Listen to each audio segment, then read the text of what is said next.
Hi guys, अगर आप NIS का ऑन डिमांड एग्जाम्स दे रहे हैं क्लास 10th में या क्लास 12th में है और एनआईएस के ऑन डिमांड एग्जाम जो जनवरी से लेकर मार्च 2026 में हो रहे हैं, इसमें आप एग्जाम देना चाह रहे हैं या आपने ऑलरेडी रजिस्टर कर दिया है, एग्जाम्स में अपीयर होने वाले हैं, तो क्या क्या चीजें लेके एग्जाम्स हॉल में जाना पड़ता है, उन सब के बारे में बात करेंगे। साथ में ये भी जानेंगे कि एग्जाम्स के लिए कैसे प्रिपेयर करना है सो दैट कि यू कैन इजिली पास। बहुत ही आसान पेपर होता है, बट थोड़ा सा अगर आप ध्यान से चीजों को करते हैं तो यू कैन इजिली पास। मतलब इसमें ऐसा नहीं है कि आपको बहुत ज़्यादा मेहनत करना है तभी जाके पास होंगे, या आपको जानबूझ के कोई फेल कर देता है। बहुत ही आसान तरीका है। लास्ट तक वीडियो को देखिए। अगर पहली बार चैनल पे हैं तो मेक श्योर आपने सब्सक्राइब कर रखा है। सबसे पहले मैं बता दूं, जनवरी से लेके मार्च सेशन के लिए ऑन डिमांड के लिए री बुकिंग स्टार्ट हो चुका है। अगर जिन बच्चों का SYC आ गया था, मतलब सब्जेक्ट क्लियर नहीं हुआ है, या SYCT आ गया है, थ्योरी में आप फेल हो गए, या SYCP आ गया है, मतलब प्रैक्टिकल में फेल है, तो आप इसमें रजिस्टर कर सकते हैं। और इसमें रजिस्टर करने के बाद से डेट बुक करके उस दिन आके एग्जाम्स वगैरह अपना कंप्लीट कर लेंगे। इसके बारे में डिटेल में समझना है कि किस सब्जेक्ट का किस दिन एग्जाम हो सकता है, उसके लिए आप हमें व्हाट्सएप पे मैसेज कर सकते हैं, जो स्क्रीन पे आपके नंबर आ रहा है। ठीक है। सबसे जरूरी चीज होती है कि आपको स्ट्रेटजी बनानी पड़ती है कि कैसे प्रिपेयर करना है, ऑन डिमांड एग्जाम्स में आसानी से कैसे पास होना है। एग्जाम्स ऑलरेडी आज से स्टार्ट हो चुका है, तो ये जो है आप लोग का क्या क्या चीजें लेके जाना होता है एग्जाम हॉल पे, वो यहाँ पे मेंशन है।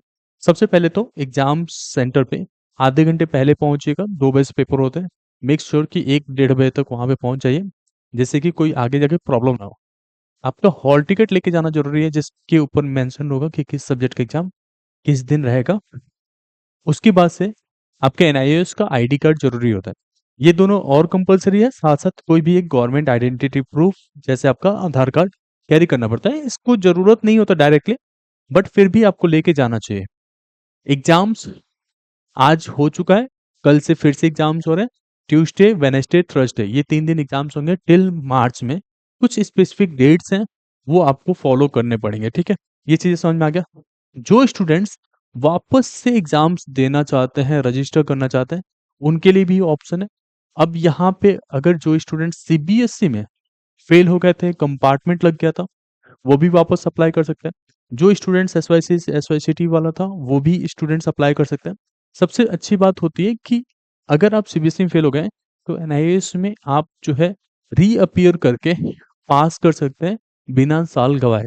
मतलब लेट्स से अगर आप सीबीएसई में अभी तक अप्लाई नहीं किए और एनआईएस में अप्लाई कर देते हैं तो इसी पर पास हो जाएंगे। अगर सीबीएसई के थ्रू वापस से देना चाहते हैं तो आपको 2027 में जाके एग्जाम देना पड़ेगा। तो ये एक मुश्किल चीज होती है। उसके साथ साथ अभी जनवरी मार्च सेशन के लिए हो रहा है, तो आपका रिजल्ट जो है मई से पहले आ जाएगा और इसी साल में आप कॉलेज में भी जा सकते हैं, या आगे के आप एकेडमिक को स्टार्ट कर सकते हैं। ठीक है। और एक और खास बात रहती है इसमें, फ्लैक्सिबिलिटी रहता है कि आप कोई भी एग्जाम डेट को सेलेक्ट कर सकते हैं, कितना भी लंबा गैप रख सकते हैं, किसी भी शहर में एग्जाम दे सकते हैं, तो इसमें कोई भी दिक्कत नहीं रहता। आराम से हो सकते हैं एग्जाम्स। ठीक है। अब इसमें क्या डॉक्यूमेंट्स आप लोग को रिक्वायर्ड होता है जो स्टूडेंट्स एडमिशन लेना चाहते हैं। आपको एक पासपोर्ट साइज फोटोग्राफ चाहिए होता है, आपका साइन लगता है, एक आईडी प्रूफ लगता है जैसे आधार कार्ड वगैरह। उसके बाद से आपका प्रीवियस क्वालिफिकेशंस के डिटेल्स लगेंगे, जैसे क्लास 10th का मार्कशीट, क्लास 12th का मार्कशीट, अगर फील्ड मार्कशीट है तो फील्ड मार्कशीट लगेगा। ये सारी चीजें रहेगा। उसके बाद से आपका एड्रेस प्रूफ रहता है, जैसे आप दूसरे शहर में रहते हैं तो वहाँ का रेंट एग्रीमेंट भी दे सकते हैं। आपका आधार कार्ड भी चल जाता है इसमें। ठीक है। तो ये सारा आपका एडमिशन्स के डिटेल्स हो गए। अब एक चीज रहता है, जैसे आप एग्जाम्स में अपियर होने वाले हैं, तो आप लोग को जानना जरूरी है कि लगभग 40% जो है वो आपका ऑब्जेक्टिव बेस्ड क्वेश्चन आएगा। तो आप लोग को जो है अभी जैसे पेपर्स आज के समय पे सब लोग इंटरनेट से ही बनाते हैं, तो बहुत ही जरूरी होता है कि आप चैट जीपीटी जैसे जेमिनी से टॉपिक वाइज जो है एमसीक्यूज को प्रैक्टिस कर लीजिए।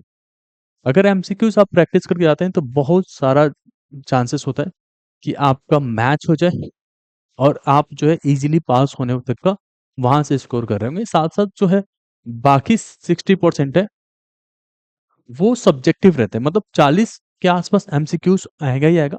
साथ साथ सब्जेक्टिव भी रहेगा। सब्जेक्टिव में इलेबोरेटेड आंसर देनी पड़ता है, या कोई क्वेश्चन है न्यूमेरिकल्स टाइप का, उसको सॉल्व करना पड़ेगा, तो वो उसमें आएगा। और इसमें भी फॉर्मूला लिखते हैं आप तो भी मार्क्स आता है। कई बच्चे होते हैं जो उनको पता है कैलकुलेशंस नहीं हो पाएगा या डेरिवेशन पूरा नहीं आता, तो पूरे पूरे क्वेश्चन ही छोड़ देते हैं। ऐसा बिल्कुल नहीं करना है। कुछ ना कुछ उसमें लिख के आना है। टीचर्स नंबर देते हैं, बट आपको अपना एफर्ट दिखाना है कि आपने उस टॉपिक में कितना पढ़ा है, तभी जाके मार्क्स मिलेगा। ऐसा नहीं है कि आपने अगर लगता है कि मेरे को डिटेल्स में नहीं पता और आप बिल्कुल छोड़ के आते हैं, तो टीचर को थोड़ा ना पता है कि आपको कुछ पता था। तो वहाँ पे जितना आपको पता है उस आंसर्स के नीचे लिखेंगे, उस क्वेश्चन के नीचे लिखेंगे, तभी जाके वो आपको मिलेगा वहाँ पे मार्क्स। तो उसके लिए आपको परेशान नहीं होना है कि मार्क्स कैसे आएगा। मार्क्स आपको अच्छे से मिलता है अगर आपने लिख के आए। पेपर खाली रहेगा तो कोई भी मार्क्स नहीं दे सकता। अगर आपको एग्जाम से रिलेटेड या एडमिशन से रिलेटेड, प्री बुकिंग से रिलेटेड कोई भी डाउट्स है, तो आप इस नंबर पे कनेक्ट कर सकते हैं। बहुत ही मिनिमम चार्जेस में आपका सब कुछ हम लोग कंप्लीट करा देते हैं और आपको ज़्यादा भटकना भी नहीं पड़ता है। स्टडी मटेरियल्स भी हम प्रोवाइड करते हैं, कैसे प्रिपेयर करना है वो भी बताते हैं। ठीक है? कोई और भी डाउट्स हैं तो आप कमेंट सेक्शन में पूछ सकते हैं। होप इन दैट आपको ये वीडियो हेल्पफुल लगा होगा। Thank you so much.